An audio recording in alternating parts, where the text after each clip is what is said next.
Olá, meus queridos alunos do 7º ano, tudo bem com vocês? Eu sou a professora Gorete Wozniak, estamos aqui para uma aula de Geografia e vamos falar sobre a vegetação da região norte do Brasil.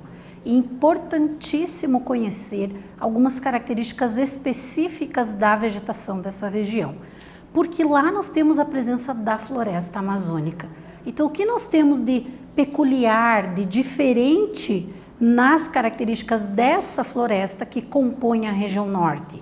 Quando eu falo da vegetação da região norte e da própria floresta amazônica, dá a impressão que é tudo uma planície, que não há diferenças, né, no terreno, por exemplo, mas a gente vai ver que existem algumas diferenças que influenciam inclusive no desenvolvimento de tipos diferentes de vegetação. Então é importantíssimo pensar em relação a tudo isso. E aí vamos lá para o objetivo da nossa aula de hoje, né?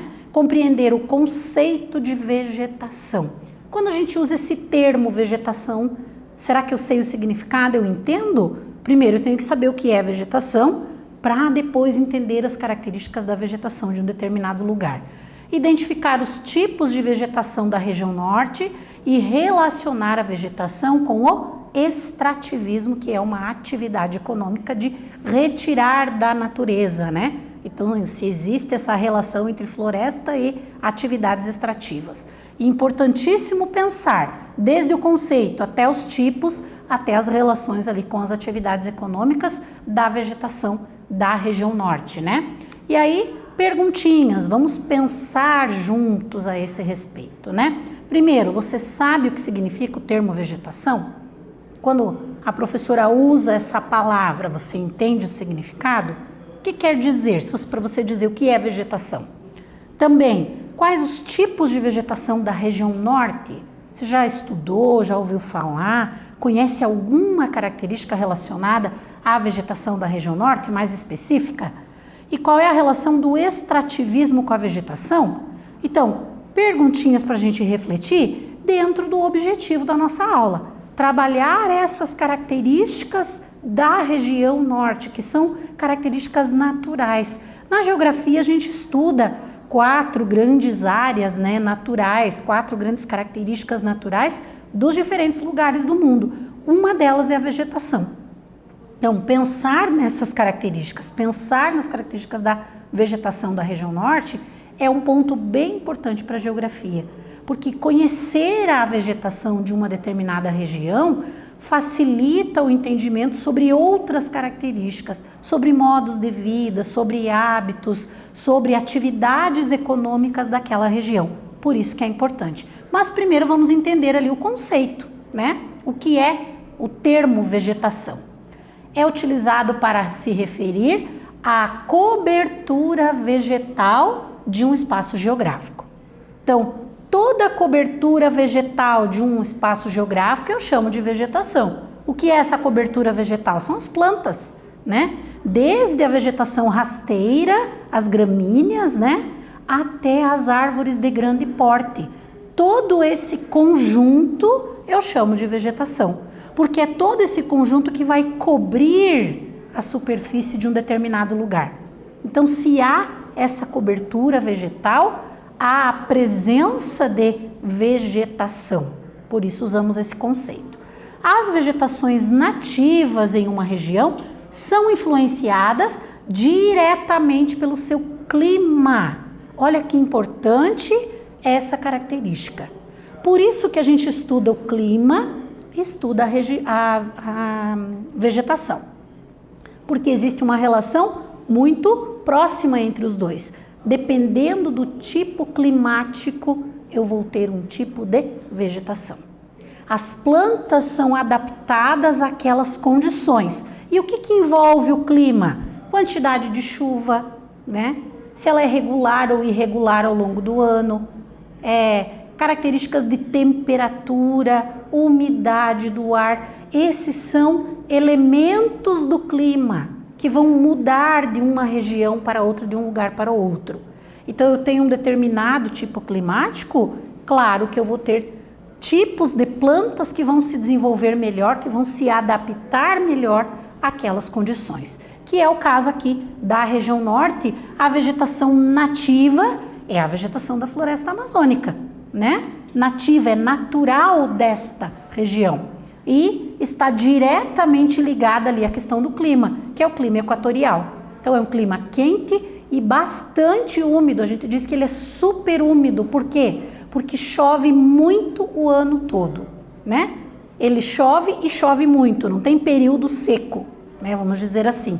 E influencia ali no desenvolvimento da vegetação, claro. Por isso, a relação entre os dois. Também vamos pensar ali que é importante entender que na região norte nós encontramos a maior floresta equatorial do mundo, que é a floresta amazônica ou Amazônia, certo? Ela é a maior floresta equatorial do mundo. Ela não está somente no Brasil, ela se expande para países vizinhos, mas a maior porção dela está em território brasileiro. Essa região ainda possui grandes áreas de florestas preservadas, né? Até pelo histórico de ocupação do território brasileiro, que acontece primeiro no litoral e depois se expande para o interior, fez com que a floresta amazônica não fosse tão degradada, por exemplo, no período da colonização. E hoje ela ainda tem ali grandes áreas preservadas, né? Onde nós podemos ter ali diferentes tipos. Eu encontro dentro da floresta amazônica alguns pedaços, né, que vão ter outros tipos de vegetação ali na divisão da região norte, né? Então, algumas porções de cerrado, de campos e vegetação litorânea, além da grande área ocupada ali pela floresta. Então vejam que na região norte nós vamos ter uma variedade de tipos de vegetação ali também. Mas claro que quando você fala da região norte, a referência é pensar na floresta amazônica, na presença dessa formação florestal, né? E aí a gente vai ter aqui um mapa que traz para nós algumas informações. As áreas de transição, então eu tenho um pedacinho ali de cerrado, né, na região norte, e aí eu vou ter uma faixa de transição. Vai mudando, então a vegetação vai começando a ficar diferente até eu chegar na área de floresta, né? Não é uma mudança estanque, aqui é cerrado, ali é floresta. Existe uma área que a gente chama de faixa de transição, que eu saio de um tipo de vegetação e vou para outro, né? Se eu tenho uma vegetação como o cerrado, que não tem tantas árvores, aí eu começo a perceber, conforme eu me desloco, que começam a aparecer mais árvores, a vegetação começa a mudar e daqui a pouco eu vou ter a presença da floresta amazônica. Então essas áreas a gente chama de áreas de transição. E aqui nós temos marcadas também algumas áreas ali que são indígenas, né? Na verdade, áreas específicas destinadas, né, para os povos indígenas, onde eles ocupam, desenvolvem lá seus hábitos, seus costumes, sua cultura. Claro que muito mais restrito, porque antes da chegada dos colonizadores, eles ocupavam toda a área, né? E hoje, em função de toda a mudança no próprio espaço geográfico brasileiro, existem então ali algumas áreas, né, específicas de povos indígenas, de terras indígenas, certo? Então também há essa divisão na região norte. A floresta amazônica na região norte apresenta características diferentes quanto à formação vegetal. Então ela não é igualzinha toda a floresta. Existem diferenças, né? Que varia de acordo com a altitude do relevo. Então nós falamos que o clima influencia no tipo de vegetação e que o relevo também vai influenciar nessas características ali da vegetação. Em razão disso, a Amazônia é classificada em alguns tipos que nós vamos estudar, vamos falar um pouquinho a respeito. Então, devido a essa variação ali no relevo, não é tudo plano, na região norte não tem só planície, nós vamos ter áreas de planaltos, vamos ter outros tipos, né, de relevo ali, e essas diferenças fazem com que existam diferentes tipos de vegetação dentro do que eu chamo de floresta amazônica. Então, floresta amazônica, quais são as diferenças que existem de plantas, de vegetação dentro da floresta amazônica? É isso que nós vamos estudar a partir de agora, então pensar um pouquinho ali a respeito. A primeira delas é a mata de Igapó, né? A mata de Igapó corresponde à parte da floresta onde o solo se encontra permanentemente inundado, né? Então eu tenho aqui um desenho de perfil. A mata de Igapó é aqui bem na proximidade ali, né? Praticamente dentro da calha do rio. A vegetação que se desenvolve aqui é acostumada a ficar ali permanentemente com as suas raízes na água. Ela se desenvolve com essa característica, né? Então, mesmo tendo o nível baixo dos rios aqui, no período de vazante, né, que não é o período de cheia dos rios, a gente vai ter ainda essa vegetação na água. Por isso ela é chamada de mata de igapó. Então, uma característica ali da vegetação da floresta amazônica. O segundo tipo, mata de várzea, né? Por que nós chamamos de mata de várzea? Então, aqui nós temos uma imagem aproximada, porque ela corresponde às regiões que são periodicamente inundadas, né? Denominadas terraços fluviais. Então, o que eu vou ter? O nível normal do rio está nesse pontilhado aqui. Vejam que aqui está marcada também a mata de igapó, né? As plantas aqui na mata de igapó, mesmo no período em que o rio não está cheio, elas continuam na água. A mata de várzea, o que eu vou ter? Períodos em que os rios enchem, vão cobrir boa parte dessa vegetação. No período de vazante dos rios, do nível normal, ela vai ficar ali na terra firme, no solo enxuto, tá? Na verdade, no solo enxuto. Então, a mata de várzea está relacionada com a cheia e vazante dos rios. Esse é um processo natural que acontece em qualquer local que eu tenha presença de rios, né? Vou ter chuva, o rio vai subir. Vou ter período menos chuvoso ou seco, o rio vai diminuir o seu volume. Por isso que não se deve construir ali nas margens próximas dos rios, é preciso respeitar a área de várzea. Não é só na região da floresta amazônica que nós temos a área de várzea. Em toda e qualquer área que eu tenho rio, eu vou ter a área de várzea, que é essa área ali das cotas de alagamento, que a gente chama, né? As áreas que serão inundadas quando chove bastante. Então, característica importante ali da mata de várzea, quando eu penso na floresta amazônica, então eu vou ter aqui uma vegetação densa, né? Ó, a imagem mostra para nós, que vai, em alguns momentos, estar inundada e em outros momentos não. Então, é importante, né, pensar ali.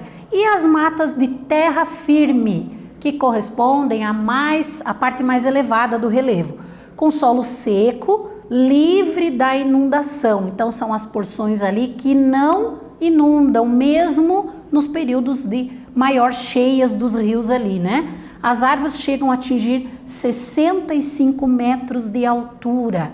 Então, são árvores gigantescas, como a imagem mostra para nós, e tem muitas árvores de grande porte, e elas formam como se fosse um telhado, que é chamado de dossel, né? Então, cobrindo, né, toda a vegetação que está embaixo vai ficar até mais úmida, porque é até difícil do raio solar, da radiação solar, conseguir passar por essa camada formada pela copa das árvores nas áreas de mata de terra firme. Então, é bem interessante toda essa característica ali da divisão da floresta amazônica em diferentes partes, considerando a presença dos rios também na região norte, ali na região da floresta, certo? E aí nós temos a chamada floresta semiúmida, né? Corresponde à vegetação de transição entre outros biomas. Sua cobertura vegetal é composta por árvores com alturas que vão de 15 a 20 metros, troncos finos e as copas restritas. Então eu tenho a floresta semiúmida e depois eu começo a ter a floresta amazônica ali propriamente dita, né? Com aquela divisão de mata de terra firme, mata de várzea e mata de igapó. Então, a floresta semiúmida é uma faixa de transição, certo? Por isso ela tem essas características ali. E aí uma atividadezinha para vocês responderem. Vegetação é o termo utilizado para a gente se referir à cobertura vegetal do espaço geográfico. Reflita e faça uma relação entre a vegetação do local onde você mora com a da floresta amazônica. Então, aqui é importantíssimo você pensar. Existe semelhança ou diferença entre a vegetação da região que você mora com a da floresta amazônica? Responda e nós já voltamos para corrigir.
Voltamos com a correção da nossa atividade, então vocês tinham que estabelecer uma comparação entre características da vegetação do local onde você mora, da região onde você mora, com a vegetação da floresta amazônica. Se existem semelhanças ou diferenças, vamos ver como a gente poderia ter respondido ali, né?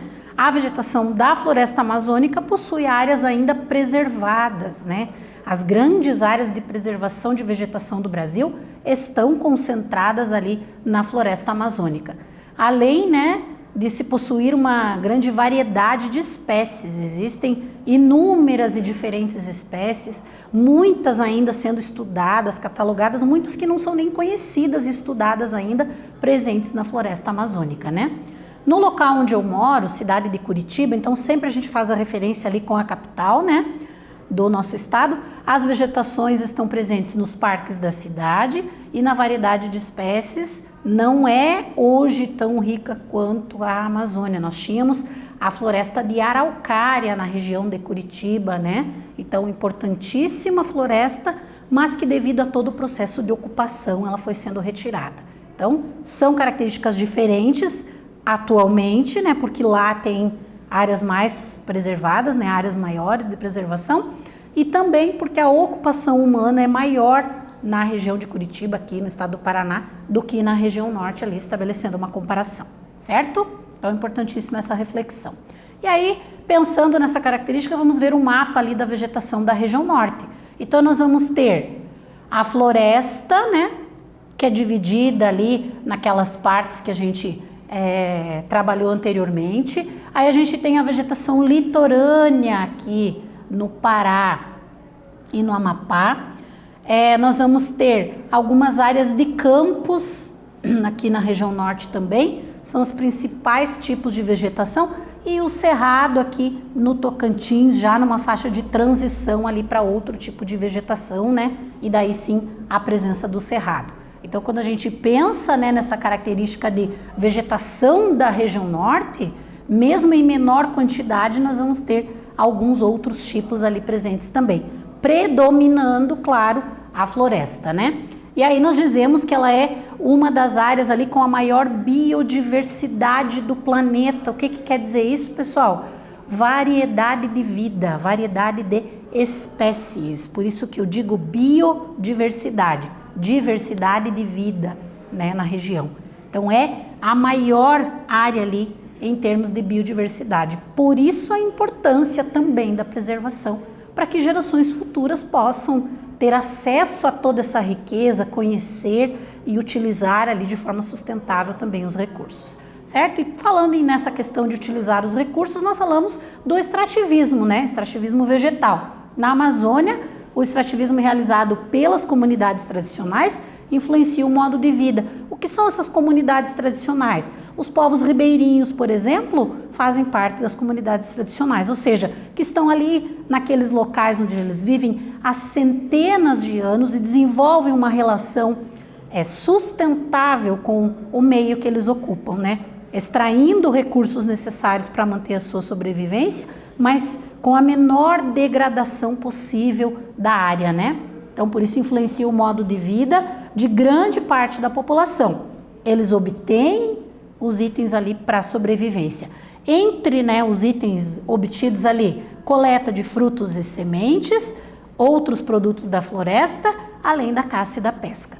Mas não é algo predatório que vai destruir aquele elemento, aquela característica ou aquele recurso que ele está buscando, porque é para manter a sua sobrevivência e não é para comercializar em larga escala, por exemplo. Daí a ideia de uma atividade sustentável das comunidades tradicionais.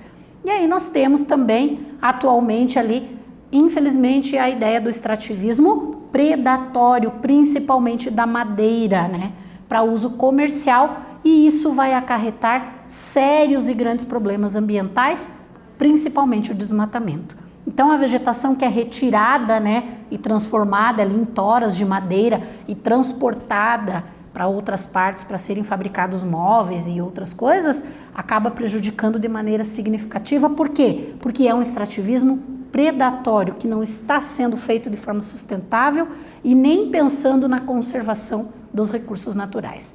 Então, por isso ele é chamado de predatório.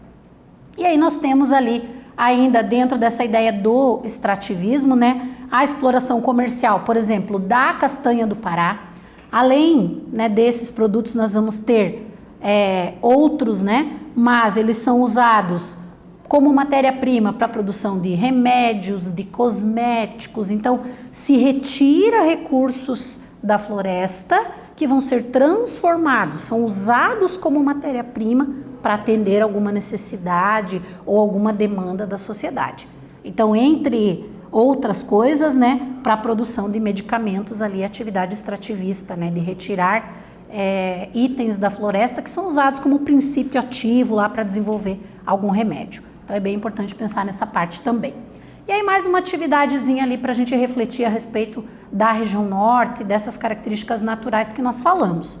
O mapa ao lado apresenta a localização geográfica dos alertas de desmatamento. Então, todos os pontos vermelhos que nós temos aqui são alertas de desmatamento, tá? Nos biomas brasileiros em 2019. Observe a região norte, existem vários pontos de alerta. Então, se a gente observar ali no mapa a região norte, conseguimos identificar várias áreas ali que são pontos de alerta de desmatamento. Escreva sobre as consequências do desmatamento para aquela região. Então, analisando o mapa, que consequências podem ser descritas, vocês podem escrever sobre o desmatamento ali para a região. Respondam e nós já voltamos com a correção.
Voltamos com a correção da atividade, então analisando o mapa, identificando os pontos ali, né, de alerta de desmatamento e aí quais as consequências para a região desse desmatamento vocês teriam que anotar aí, considerando o que vocês imaginam que sejam consequências desse desmatamento dentro de tudo que nós trabalhamos. Vamos ver como poderia ficar a resposta, né? Como consequência, nós temos ali a alteração do funcionamento dos ecossistemas, né? Das características naturais ali, mudanças climáticas, porque se eu retiro a floresta, eu vou ter alterações no local e em outros locais também influenciada por essa ausência de vegetação, né? Impacto na fertilidade do solo, se eu retiro a vegetação, deixo o solo exposto, sem cobertura, né? Ele vai acontecendo a erosão, então ele vai perdendo fertilidade ali, aumento dos gases que vão contribuir ali para ampliar o chamado efeito estufa, né? Modificar as condições atmosféricas e aumentar, por exemplo, as temperaturas. Então, são fatores importantes da gente analisar como consequências do desmatamento, certo? E aí, retomando um pouquinho o que a gente estudou, essa ideia da vegetação, as características da vegetação da região norte, como está dividida a floresta amazônica, né? O que eu considero para essa divisão, qual é a importância da atividade extrativista também. Espero ter contribuído na aula de hoje com vocês. Voltamos numa próxima aula com mais geografia. Um abraço a todos.